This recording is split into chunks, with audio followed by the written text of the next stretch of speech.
Welcome to a podcast on marketing. I'm your host, Jordan Ogren, and this is a podcast where we talk about marketing. First question, who are you and what do you do? Yeah, man. Well, thanks for having me on. My name is David Riggs. I am the founder of Pneuma Media. We are a web dev and SEO company. And then a small little thing, which is fun, we just finalized kind of all the formal stuff for a second company called Talos. And they are basically going to become like the operations agency in the sense of if you are a marketing agency or a digital marketing agency or really just any type of service-based business that would function like an agency, Talos would be your go-to to build out really all your tech stack, your infrastructure, operations, things like that. So from custom Airtable basis to Notion to really everything in between, we're going to kind of become that one-stop shop for a lot of people just to make sure their agencies are running operationally.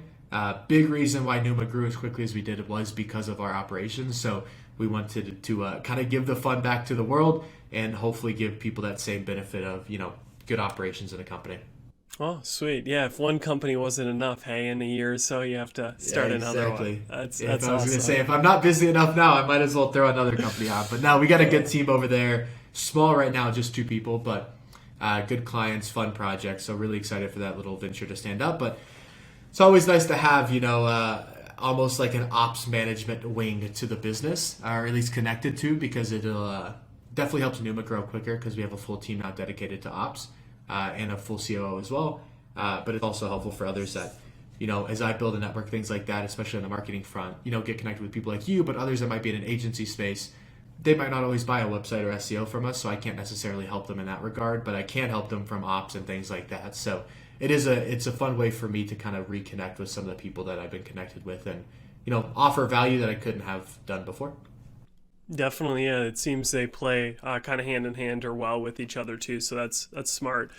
So the first question that I like to just start off with and kind of see where it takes us is what is something you've been obsessed with lately? What is something, whether it's something you've been geeking out about or just something recently that you just can't stop thinking about doing, whether it's marketing, business, or even just life in general?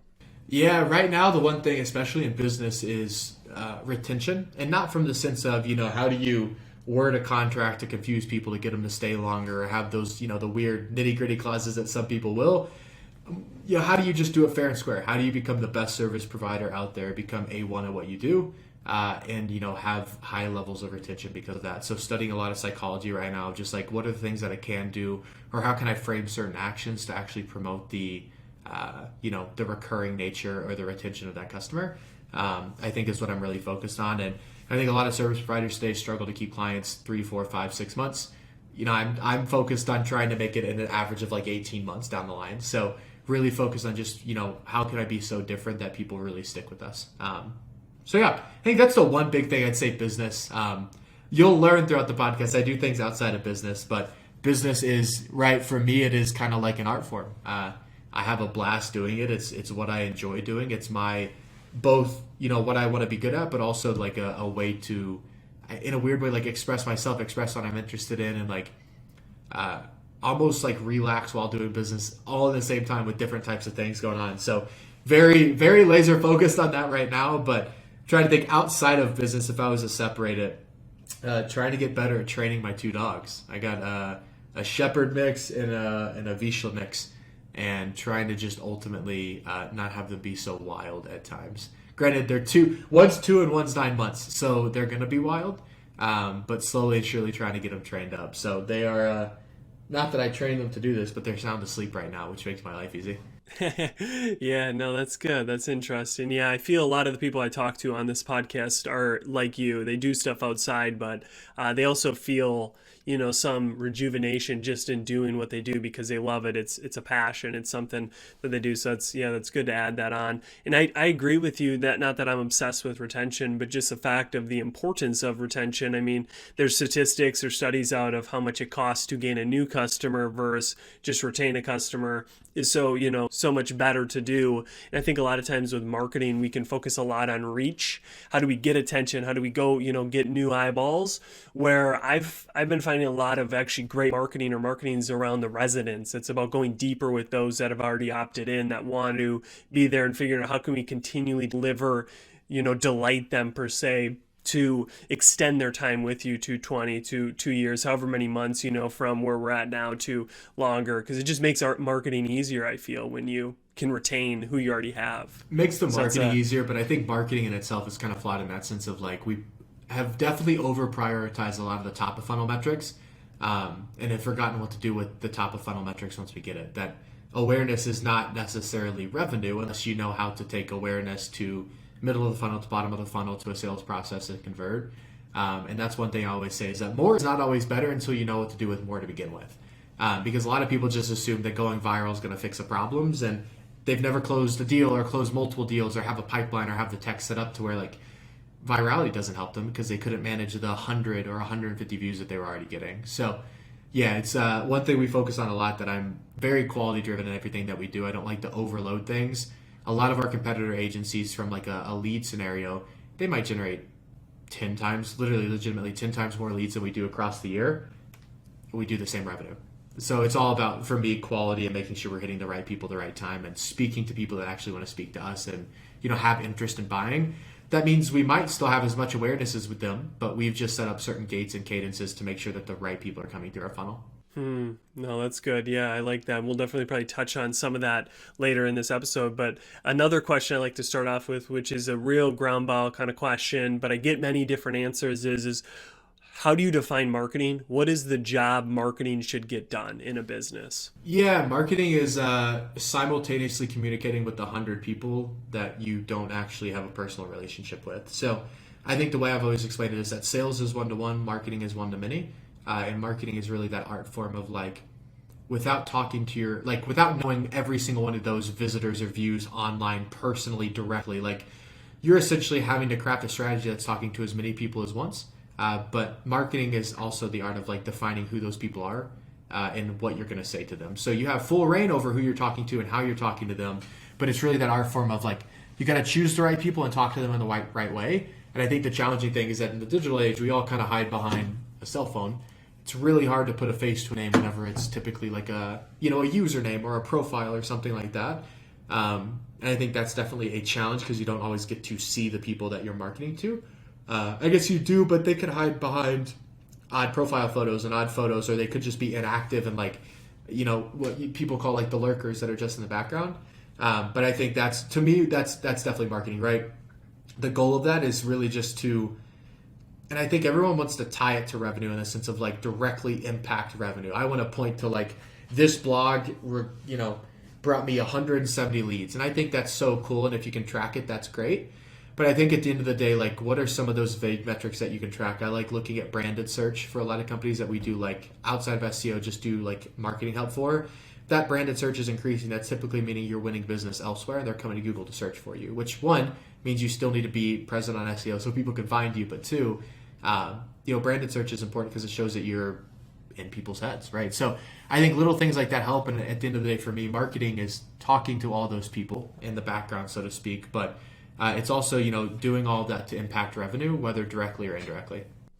Yeah, because if it's not doing anything to revenue, you could argue it should be called like cheerleading, just kind of saying, look at us, we're doing all these cool things, but it's not impacting anything. And just kind of something I've heard from somebody, I can't even recall, but they kind of said marketing's, right message, right time, right person, right channel. So it's kind of, you were touching on some of that. You got to know who, you're talking to, and then that messaging is key of what are you even saying? So the one to many, what is that message you're sharing with the many? And to know that, you have to know kind of who is the many, who are those people. So that's a good definition. How do you then look at marketing, whether it's your own or marketing in the on LinkedIn or anywhere else, and kind of say whether directly or indirectly, like that's good, or you see some marketing, you're like, ooh, that's bad. Like obviously it's subjective, blah blah blah. But like if you had to put, how do you create that dichotomy between good and bad marketing? Yeah, and it's such a great question. And this is one that I get on people for. I hate, and our team knows this, so I'm not even using our team as an example anymore. I just hate, like back in the day, or like other companies or clients that we'll work with, like, hey, we need to review this piece. Why? Like, you're not the ones converting off of it. You're not the ones reading it. Now, I do empathy, right? I do get that you want to make it your brand. And I do understand that it's a professional representation of you online. But at the end of the day, are we writing blogs for you? Or are we writing blogs, and I'm thinking for SEO specifically, writing content for you? or the people that have their credit cards ready to purchase from you, right? Good and bad marketing is determined to the extent of how the market reacts to it. I have put out some really crappy pieces in my day that do really well. I've put out some really great pieces in my day that do really well. Like how I'm going to define quality in some of the stuff that we do is purely an emotion from myself. How, quote unquote, the market will decide, the people with the credit cards that are ready to pay us, I care more about them because I want to impact their behavior. And I think that's one thing that honestly everyone struggles with in terms of marketing, right? How do I get out of my own head? How do I, transplant that with the target customer ICP's brain and really hone in on like what they'd want to see? Qualitatively, I think there's probably things that we could call it good and bad marketing of like, don't use Comic Sans for a graphic. Okay, bad marketing. But then, could I use it in a way that's a meme and kind of funny and a joke that it gets spread around because it makes fun of Comic Sans and maybe I'm a graphic design company and that'll bring some awareness? Well, okay, now it's good marketing. So I really think marketing is marketing. Pitch it and let people see what happens. I think all marketing is good marketing if you have some type of general strategy or thought process to it. But at the end of the day, what defines if it's actually good for the business is going to be, do people notice it? Do they mention it in the sales process? And does it help them close with you quicker, spend more money, stay longer, things like that? I'm always one, what's a good website and a bad website? I have some ideas about what's structured, but the best way is to launch it and see what other people say. Yeah, no, I definitely agree with that. Like a product is my mind of always like, you could build the best product, but if nobody's signing up for it or whatever, it's not a great product. But to your point about, it's almost correlated to how the market reacts. How do you not just then optimize always for what the market wants? So always making the, hey, I was, in a dumpster living, at 25 and now I'm a millionaire, because that's what the market loves on LinkedIn. They eat that stuff up like it's sugar, so where do you find that balance of, you need to have some sort of like people telling you this is good, I like it, but then also not always chasing those market vanity metrics. It's almost... there's not like a fun, great answer here. It's just like, are you ethical? Are you marketing the product in a way that actually encourages people to buy the product that you own? Or are you misleading people? Ironically, I'm on, are you familiar with Theranos and Elizabeth Holmes? So they have The Dropout now on Hulu. Have you watched that? I haven't. Just came out about it, though. Yesterday, the 3rd, yeah. I'm big on that. So I come from a finance background. So it's always just incredibly entertaining, intriguing for me to see people that like, I've been in the finance world and I know all the steps you got to go through to get funding and go through like, how do these people make it so far just through it? But the funny thing with her is that like, that's where I would say like, you got to have a layer of ethical to it, or just have an ethical layer to what you're marketing in general. This is not me saying pro or con Elizabeth Holmes, because I really don't, even though I listen to the podcast, I don't care enough to make a judgment. But it's like, think about it that way, right? She has this great product. She's doing great marketing, but then it turns out the product isn't all that good. Like it actually just doesn't work, supposedly. Who's at fault? Was she misled? Was the marketing bad? Is in that sense, do we need to add a layer of like ethical responsibility to make sure that we're not marketing things that don't exist? So I think that comes into it. But my answer has always been like, I'll get that question, and almost like, not in this podcast, but I'll get it from other people. Like they're asking, when is too far too far? And it's almost like, dude, wrong question. Like, what is good marketing? Focus on good marketing. If you're asking when is too far, you're probably coming at marketing from a wrong scenario of, again, obsessed with that top of funnel and no interest in how that top of funnel converts down the line. Because not all views are created equal. I could get 100 views on a video that went viral, and maybe 1 million would be a better number. 97% of those could be my mom's friends. Like, that's not good quality lead. That's not good quality traffic, right? She's got a lot of friends. I was going to say, once you're on Facebook, might get out there. But I think that's where, like, if you're asking those questions and you're listening to this, it's almost like, okay, take a big step back. When is too far? When do you start crossing the line? Let's just ask, like, what do people actually want to see from us? And I think that's where, again, and then, like you said, it gets in this weird paradox of like, okay, I know what they want to see from us, but it doesn't align. I think that's the creativity of the marketer, though, right? Like the rags to riches stories, people eat that up on LinkedIn. Is it the rags to riches stories, or is it something else about that content that's making people interested? Because rags to riches stories are going to get shared in any form, right? But is it still about the rags to riches, or is it the way the story is told? Because every time you have a story, you have the pain point, you have the hero's journey, right? Okay, you break down that content. Okay, cool. It's not so much about the rags to riches or those fancy 9-minute long videos that are fake stock footage photos every like 4 seconds. It's okay. It was just a good, like, the story was built correctly. I'm going to bring that story over here and tell our companies we're in the same light. It's not as interesting, one may say, as that rags to riches, but it could still get shared. It could still have those same pieces to it. So I would say as well, whenever you start to break down marketing of like what the market wants, don't look at the paint on the car, look at the car itself. Right? Because a lot of people get obsessed with that flash of like, oh, that was a cool video animation. People must love that video animation. That's why this was shared. In scenarios, I've seen that happen of like, it really was just the animation. But how many times have I shared a video or you because of a cool animation? Hardly ever. I've shared some horrible low quality videos and some high quality videos on my social because of that underlying content, the car, how it works, what it's built for to do, right? So I think that's where I always tend people to look of like, when I say, okay, do what the market wants or get feedback from the market, get feedback on the car. Why are things working? Not at a high level, what's the fancy thing that people seem to be attracted to? Because I tend to say it's never the fancy thing. There's always another layer that you can go to really digest why people are consuming something. Yeah, no, I like that. It's not the flames on the side, the vinyl, right? It's that car. No, I like that. I like that. I've never heard that analogy, metaphor, Get ready for whichever it is. analogies, That's a man. good I'm one like, to think through. I I like it. get crap from the guys in the business. I am all analogy. That's what I try and relate everything to. But yeah, it's how the car functions, right? Because at the end of the day, if you just need something to drive from A to B, you don't care if it has flames. You don't even care if it has a passenger seat. If all you need to do is get in that car and drive it.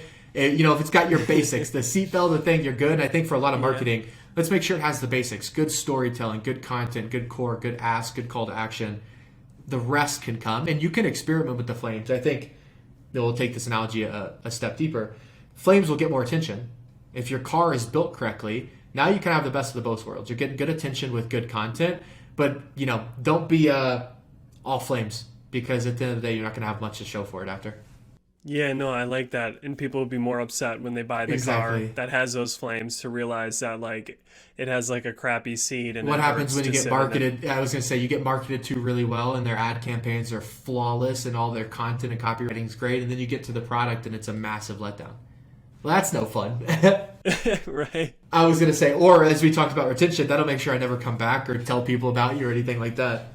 Exactly, exactly. All right, let's jump to a strong held belief. What is what is a hill you're willing to die on in marketing, in websites, SEO, that regardless if others are, it's just something you deeply believe? Your website will not tell you when it wins you a deal, or I guess it'll tell you when you win a deal. It's not going to tell you when you lose a deal. And that's always a thing, because I'll get on calls with people that say, oh, we just don't use our website a lot for marketing. And the hill I always die on is, yes, you might not use it for marketing, but you know who does use it in their sales process? The people you want to pay you. And this is just where, right, like in a physical store, you can see how many people walk in and out and purchase. You know that your store is making an impact and it's turning some people away based on certain aspects, and you refine it. Being online, it doesn't do the same thing, right? Because at the end of the day, you don't know when people are getting turned around. And you see it on a Google Analytics dashboard, but it's harder to put a face to the name. And my hill that I'm dying on is that right now, for any business out there in the entire world, whether you do or don't have a website is impacting positively or negatively the way you acquire new revenue. And if you have not touched it in 8 years, if it's not well written, if it doesn't tell your story, you better believe there are going to be people that come to your site and you lose because they're just not interested in purchasing from you because you haven't said the right things. And equally, this is a hill I die on, because other people in this space are like, you have to have a website or you'll never make money. That's also not true. I am not, up in airs about the fact that a website is going to just magically change your business, and not having one will cost you everything. But I do think it makes things a whole lot easier. And if you're interested in making things easier and getting there a little quicker, why wouldn't you, right? Like, I always get frustrated that people are like, oh, I've made $1 million on the website. And I'm like, that's so, like, I'm so proud of you. I'm glad that's happened for you. Why'd you choose the hard path to do that? It's like, if I'm going from point A to point Z and I have a plane to ride, it's somebody's cheering me on or trying to get me to congratulate them for walking from point A to point Z. Like, you could have taking a plane. Why, like, spend a little extra money and save all that time? Why wouldn't you?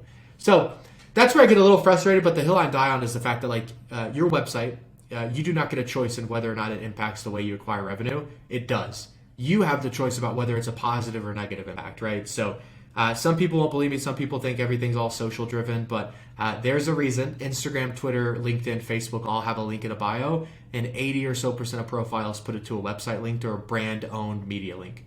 Right, they're pushing people to their website. Their websites are still used; they're everywhere. People access them daily. I think we've gotten this social TikTok world to where, like, oh, it's all about social content, and social content's a big part of that. But if you're selling an e-commerce product, what happens when you win them over with your TikTok, but your site takes 45 seconds to load?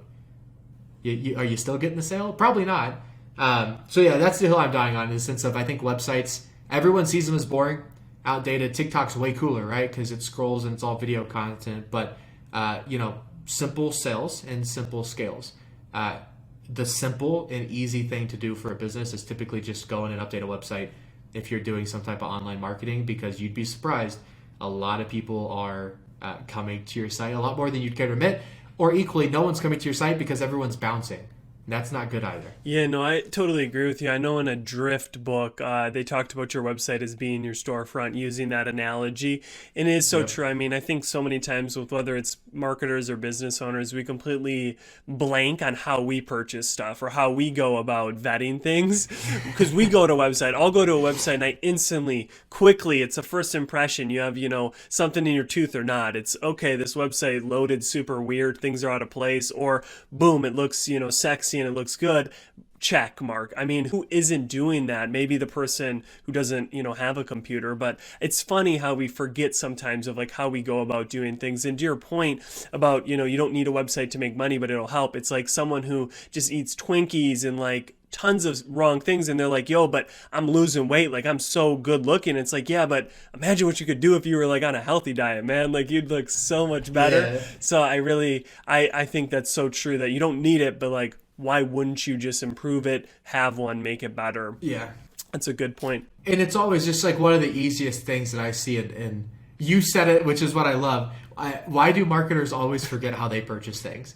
Because they make up this brand story of someone's going to follow us on TikTok for 37 days, and they're going to need to be touched by our content 19 times. And then they're going to, come onto our website and fill out a Drift chatbot. So all we need is a homepage. And I'm like, okay, cool, great. Have you ever done that cadence? Well, no, I'm not our target. I'm just like, okay, where did this break? Because you're giving me this grand story, but granted, you're not always the ICP, but like, have you ever even heard someone purchasing like that? And they're like, no. Like, okay, then why are we doing it? Like, just go ask your customers. And here's what I hear a lot when we just go talk to our customers, which is that simple answer to most problems. Yeah, I came on the website, read a couple blogs, filled out the form, really excited to chat today. Okay, or it's, hey, followed you on social for a long time, clicked the link in the bio, came to your website, poked around, looked at a couple case studies, and, filled out a form. I'm super excited to, talk about your free marketing assessment. And I'm just, every time it's the website mentioned. You can get an attribution as well about like why that can be a little misleading to this argument, but I do think it's funny. Go talk to your, if you're trying to piece together that brand story or the buyer's journey, go ask people that purchased from you and see what pops up. Ask deep, detailed questions to see where they were hanging out. 90% of the time, I bet it starts something like social. They found you in some group, and they eventually converted on your website. Yeah. Even with, Instagram or some of these having these in-platform purchasing ability, it's still, I don't think, unless obviously it's a very low consideration purchase, it's just some Hanes underwear that I need to purchase or whatever it is. Like, I'm going to want to, like, who is this company? It may not totally sway, but I want their about page or just whatever. So yeah, totally true. And well, then here's the other thing too, right? Instagram has that. What about the people on Twitter or LinkedIn? There you go. I mean, let's say Instagram works great and everyone chooses to purchase on Instagram instead of, you're still missing out on, granted, Facebook and Instagram is a big share of that. And this is more e-commerce driven, which is where we don't always focus. But, I would still say there's a great reason to go have a Twitter or a LinkedIn or shoot, even in your Instagram and Facebook, because you're going to hit it. People might still check out on Instagram, but they're going to check out your website potentially before, during, or after to go resell or do different things like that. The other thing as well, A good website is going to help your retargeting efforts and advertising efforts and things like that. If you have a good, clean website that keeps quality visitors on it, it's going to help. If you have a website that bounces everybody away, you're not going to have a ton of chances to retarget anyone because you're scaring everybody off the first time you get on your site. Yeah, that's a good ad. And yeah, Instagram is just a piece of the pie. Could be a large piece, but it's just a piece. That's a good point to note. On the topic of websites, what are 2 to 3 mistakes you see most companies make with their websites? Routine things that are just like, why? The first one, they build it for their founder. I think the founder is actually the one that needs to be driving the story home in a way, but you always need to pair it with a customer. In the sense of, I think I see a lot of marketing directors build out a new website and they're like, oh, but my founder likes this version. Your founder's not the one paying for anything. Your founder's not the one checking out and buying the product or service or giving you feedback. Founder is not the one we should be optimizing for. We should keep them happy, but keeping them happy is much different than tailoring to all of their needs and wants. Keeping them happy shows like explaining the strategy, telling them why we're doing something, and getting them excited about why we're doing it that way. I think that's number one. That's the biggest one I see. Number two is they think SEO is too old for them to utilize.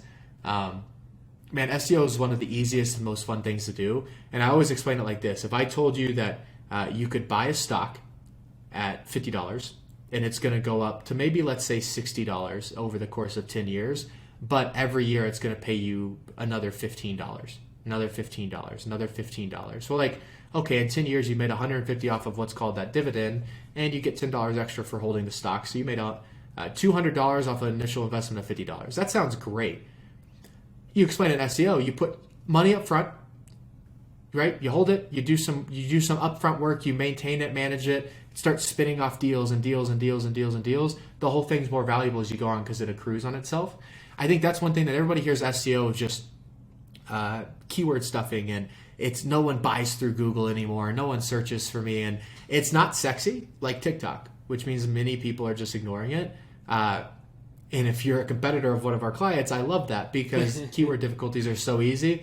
And I will happily tell you, people still buy through Google or still enhance their buyer's journey through Google.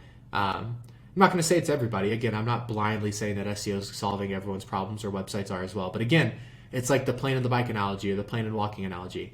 I've given you an easier option. It might cost a little bit, but I think it's going to make things easier for you in time and money on the backside. Probably going to be worth it. Like, why would you brag to me that you're doing the more difficult version of the two when you could do the easier version? So that's number two. I think as people just don't see SEO as sexy, so they don't want to do it. They want to ignore it. They want to act like it's not a real thing.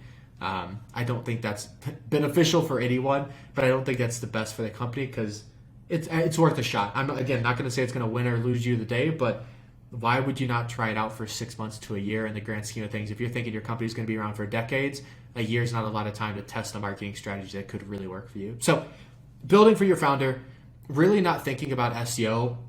And then the third one, these are all high level. We can maybe get technical if you want me to do another three, but your website doesn't take 8 months to build. It doesn't take you 6 months to build. And now our projects will run anywhere from 2 to 3 months. And I tend to think that's quick for how much we do in those time frames. I would love to do everything in a week and spend the other 2 months and 3 weeks optimizing. People overemphasize for this big fancy launch, like everyone's watching for this new website to go live. Dude, nobody cares. Nobody's paying attention. Even if you have a massive following, they're probably not paying enough attention to be like, no one's going to jump on a live stream and watch a new website go live. So then this begs the question, if it's not a first priority, but I do know people are using it, but a website launch isn't going to win me customers. A new website is, though. Why don't I just slowly but surely update it, optimize it, read into the data, get an MVP version up that I'm comfortable with, that I know is a clean slate for me to start tracking data off of and go from there. So I think that's the third thing. People treat these like a website is building an apartment building. An apartment building is a great analogy, right? You can't move into the apartment building while you're building it. You have to wait until it's done to move in. Websites aren't like that. I can build a floor or build a room and move into it, then build another room and move into it, and build another room and move into it. I kind of set the rules on that front. And I just think a lot of people overestimate, they make it this big, overarching, fancy build and it takes forever. Man, our site was launched in a weekend, and I have tweaked it daily, if not weekly, since then. So I think those are the three big overarching things. Building it for their founder whenever it's just blindly building. not really thinking about SEO as viable because it's not flashy. And then that third one is they're taking too long to build it, and they're missing out on plenty of opportunities from a data analysis perspective. Yeah, I like that last point. Just from I use a lot of product analogies. Yeah, people can spend years and years building a product where if you could just got a prototype up an MVP, you could quickly realize the right direction you should have went. But I think some people don't intentionally. They just avoid the feedback. So if we build it, 8 months, we don't have to, wait. We don't get that feedback that quickly. Where for you build in a weekend, you instantly get people, hey, this isn't working, or hey, like I think you should need this section. But like for me, I'm guessing you too. Like that's great because then you know what to build next, or you know what to add, rather than adding all these rooms to your building and realizing like they just wanted a living room and like a bedroom. Like that's all they wanted. But we spent this infrastructure on building this huge 7-bedroom apartment, and now it's like getting wasted because nobody's actually using it. So I like paying that. attention to it. Yeah, and it's no, just I like another that. thing that we tend to make things, humans in general, marketers especially, tend to make things complex because it makes you feel successful. Look at this ad campaign that has 97 different steps to it. How cool is that? Well, does it help? Is it 97 times better? No. Okay, then why do we do it? So I think that's where websites come in. You want to make it this big, flashy, complex thing to feel accomplished. No, it just doesn't need to be. The way we do things are short, sweet, to the point. I think every site needs like 7 pages. Core pages, maybe some of those are templated, duplicated. Blogs don't necessarily count. Utility pages wouldn't count. But like 6, 7 core pages, build off the back of that, you're good. You don't need these 900-page sites unless you're like a product type business and each page is like a product category, things like that. Yeah, no, I totally agree with you. And I like the truth there, spitting about just, yeah, we do struggle to kind of keep things simple and also feel like we're being successful or accomplishing Exactly. much, which is bad. To your second point, SEO. When is SEO not a good strategy? Like when should a company not focus on SEO? Because to your point, obviously, if we have unlimited resources, why not throw the fish hook on that lane? But let's say I only have 2 fishing rods. I need to pick, in a sense, content, podcasting, SEO. Like when does SEO not become a first investment or strategy for a company? And I will actually tweak the question to redefine. SEO is done keyword by keyword. So SEO per keyword should almost always be done at any level of any stage of business. Now it just depends, when is it advantageous to run, let's say, 1,000 keyword campaign, which would be aggressive, versus a 1 keyword campaign. I probably wouldn't recommend the new business to go run 1,000 keyword campaign because at that point you're running an SEO agency, you're not running your business. But I think for these new businesses, let's say there's one keyword that drives it. Chiropractor in Aurora, Colorado is one that pops up for our campaign from time to time. That is one keyword. And let's say they didn't hire us, they're a brand new business with no capital. I would start by just ranking for that keyword, knocking them off the list one by one by one by one by one. So I say SEO is always valuable. I think it's valuable for almost every business. What that lever is how many keywords do I want to end up ranking for? What's my ACV? How much time should I be putting into this? If you're selling a dollar widget, you might only need 1 or 2 keywords, and then you can manage it from there. And managing takes time as well. I'm not saying it's different, but like building it, investing it from scratch, I'd say everyone should take a stab at it. It's probably worthwhile for everyone, but the scale at which you do that, should be tailored based on the size of your business. Just put it to you this way. Instagram's important for everyone to be on. Twitter's important for everyone to be on. Let's say for a business in the style of business or industry that you're in, let's say Twitter's great. You should be on Twitter. I'm talking about the difference between 1 Twitter thread versus 100 a day, right? Like you're not going to need to do the level of scale right at the beginning if you're still a new business, but it's probably worth building some, interest there and building up some attention there because you can grow on that over time. So that's kind of the way I would maybe answer your question a little differently because I think that is in itself a hot take because people see SEO as like I got to go all in. And again, this goes against my website thing as well. You don't have to go all in. You can go little by little by little by little and let it grow over time. And SEO, don't let people fool you, can be done 1 keyword at a time. It might be very slow. I don't like doing it for our clients because I have a team that can manage far more than that. But if you're a solo person that just wants to start it, pick the keyword that you think you have the best chance, build a target page, make sure it's good optimized content, go get some good backlinks on that page, review it, make sure it's working, make sure you're staying on top of it, make sure you're not losing to someone else, go pick another keyword and do it again. That's way simple, but that's the way I've always viewed it in the sense of we shouldn't, overcomplicate it. It's not like something that has a very high barrier to entry. You can fractionally start to play in the SEO world and, make your rules as you go along. So yeah, that is a very hot take. It's almost you're saying it's less of a add-on and more of a necessity. What else do you see? Website SEO. What else do you see as things that aren't, how much? It's yes, you have to do them for a business. What are other things, or is Yeah. that kind of the core too? If we're talking just marketing, I would say I do like the website and SEO play. This is probably where I'm a little biased, but I think those two are important. I think you need to pick a platform and get really good at it, but you have to have some type of cyclical or seried content, a podcast, a YouTube series, a weekly blog, something of that sort. You need to have some type of cyclical content. You need to have some type of social media platform. You need to be doing some type of SEO, even if it's just like the very basic on-page optimization to make sure stuff is good. Those three things I think are core from a marketing perspective. You test it, you see what works, and then you start pulling levers. Okay, we have a very high close rate, but we have low attention and low awareness. Let's pull the lever for top of funnel on social. Let's get more awareness there because I think it'll come down the line. Okay, cool. We pulled top of funnel. I have 10x the leads, but only my close rates dropped 40%. Okay, well now I need to pull something on the site to make sure that it's going to work a little bit better. Or hey, I get all this attention, but I'm nowhere on Google. So I'm generating all this demand, but nobody could find me because people are finding us on social and using Google to actually find our site. I need to pull that SEO lever to make sure I've created a bridge there. So I like those three levers whenever we talk about marketing of like, I get something to grab you and pull us into our space.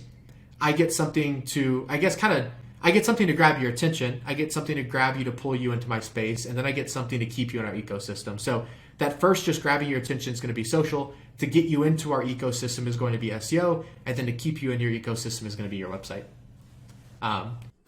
Yeah, that's simple. I like that. Simple, To yeah. just like you said, you just start out with that, and then you start to move the levers, and maybe you start to add on to social platforms, or you really go deeper in SEO if that's driving it. No, I like that. I think for someone that's just starting out or a business owner, I think you can really take that and be like, okay, if we don't have these three, let's not focus on TikTok. Let's not let's get these three. Maybe TikTok. I was is going to say, after, focus but- on TikTok, ignore Instagram. So I think a marketer's dilemma is always not what platform you should add, it's probably what platform you should delete, or what tactic you should delete, or what strategy you should delete, or what blog you should delete.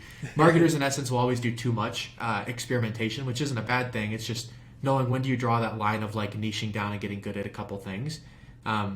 Even TikTok now is kind of getting not dense in the sense, like more people are using it. It's still early, I would think, but you're not going to go viral the first day you post. It might take you a week. Like there's some lag time developing on that platform. There's definitely lag on Instagram and Facebook because they've been around longer. So you're going to have to put some time into it. So it's so much easier just to pick three, own it for 2, 3, 4, 5, 6 months at minimum, and just like commit to those and see what happens. So that's where I would say those three are important. Yeah. Outside of that, you can have the extracurriculars, as I'd call it. Like you could do the fancy event marketing in person or brand marketing or things like that. Like you can go a little higher level and like make it flashy. But those three things I've always leaned on heavily at Pneuma. We have a podcast, we have SEO, and we have our website. At the end of the day, that's like our content marketing strategy. We've added in more platforms since then. But even last week, we're cutting 3 out, and we're just going to basically do Twitter and LinkedIn only and just really hone in on those. And normally people at our scale are doing the opposite, and I just want to get really good at what we're doing. So, yeah, I think that's it. No, I like that. Then I'd say business level. What's maybe the one thing that you need? Don't try and do this all yourself, unless you want to be a freelancer, which is fine, because I know plenty of freelancers that love their life because they're a one-man business, and it's great. If you're trying to build a business maybe similar to what I've done, 6, 7, 8, 9, 10 team members, some contractors as well, build into your team early and often, and let them download as much strategy from your brain as possible. I come from a world to where I'm very management consultant, business organization, stuff like that. I love the ops of it, but I've gotten into marketing as well. And like, if I have a right strategy or right approach that I want done, I have to make sure I'm investing in those team members to make sure they're downloading that strategy and implementing it themselves, in their projects. Yeah, I like that. A lot of people probably want to do it themselves, but you almost have to begin replicating the strategy, replicating so you can kind of offload stuff, do better, do what you can do better, more of that. And just from all the stuff you said, I think a simple way is just do less, say less, Yeah. right? But do less with more is critical in marketing. That's good, man. All right. I jump into three final questions for the end. It was two a few episodes ago, so we're always There it improving is. this. But the first question of this three kind of final countdown is: what is one thing you've changed your mind on in regards to marketing and business in the last 1, 2, 3, 4 years? It doesn't always have to be difficult. I think I went into this thinking business would be, and this is business at a whole, like it was going to be this hard, crazy, detrimentally difficult type thing. Granted, there are many parts of business that are difficult. I'm not going to take that away from it. But I think I really changed my mind with the fact that if you have a good strategy, a good team, and a good vision, it is going to be hard, but it's going to be enjoyable at the same time. I think people paint entrepreneurship out to be like this massive suffering and struggling, and like there are dudes that definitely go through that, and there are going to be waves. Entrepreneurship's a roller coaster. I might be at a peak right now. I might be on my way up. I might be on my way down, and I don't even know because I think sometimes the world just controls that. But I think, right, I had so much fun building it. I think I really changed my mind on the fact that like you can hate it and love it at the same time. I used to think those were definitely different, but like there were a lot of things I hated building the company, but I loved it at the exact same time because it was just fun to do. That's awesome. And obviously, you've experienced it. So that's probably a reason why you changed your Yep. mind. I like that. Experience is the greatest educator.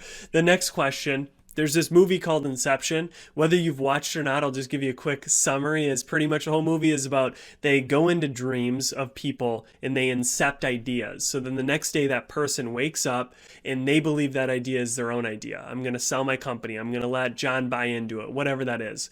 So if you could incept one idea in the minds of all the marketers in the world, so tomorrow they wake up and they believe this idea to be true, what is that idea? And not everything has to be trackable, or in the sense of like if you can't be tracked, it doesn't mean it's not a bad thing to do. Or if it can't scale, I think the two things that marketers are obsessed with are scale and tracking. And if I could go and import a dream, it would be the fact of just because it can't scale and just because you can't track it doesn't mean it's not worthwhile doing. There's a whole lot of stuff I do as a marketer of my own business that does not scale and that I cannot do and that I cannot track the impact of.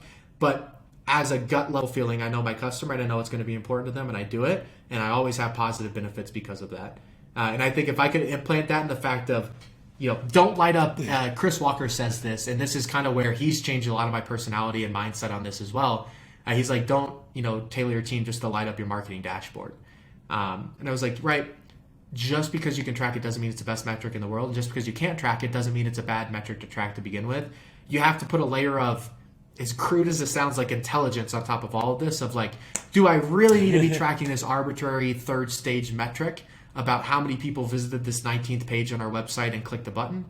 No, you don't. I promise you it's okay if you forget that metric. That's a good one. Yeah, the world would be, at least the marketing world would be much better if we all could wake up tomorrow. It would be a believing that. lot less of lead magnets and like random email newsletters that no one lead, and a lot more of probably just fun, creative, good marketing. Yeah, seriously, good marketing would prevail, which we need. All right, final question, and this one you will be able to bring some of the stuff you do outside of work into this question is what do you do outside of business marketing that when you come back to business and marketing, you can just do it better? Yeah, dude, that's a great question. I like getting outside and creating some separation from like this desk right here. I live in Colorado for a reason. It's because in an hour and a half I can go hike. And I can get out. So one of the things that I will always do business better, and I'm even getting the habit of this now of like not even taking my phone on the hike. I just go, and if I have my phone, it's part of the time because half the time I just pick a hill and I hike. I don't really do a trailhead, which can be frowned upon. But I'm going, so I'm keeping my phone to make sure if I get lost, someone can find me. Sure. But yeah, man, that's one thing that if I do that, I do work better because it just clears my head. But it's one of those things. I'm not a big meditation person. I've tried it and I've struggled with it because I'm like go, go, go, go, go, and I process throughout my day. But one thing I always found value in with meditation was the fact that like I could let certain thoughts just like be present in my mind and pass through. And I think hiking is really nice because I get out there with no external feedback. All I have is myself, and it lets my brain just like run through all these thoughts over and over and over and over again. And the ones that don't need my attention start to, fall off. And the ones that do need my attention start to get louder and louder and louder. So it kind of makes this room very quiet so I can hear what's causing the most noise and the most issues. And that's one thing, man. I think if you don't live in Colorado and you just want to get out, like a hack for so many people is like put the phone down and take a 30-minute walk every day.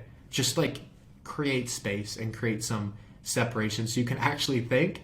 Warren Buffett talks about that. He is like tries to think like 6 hours a day or something like that, where other of us are scrambling to do 16-hour work days.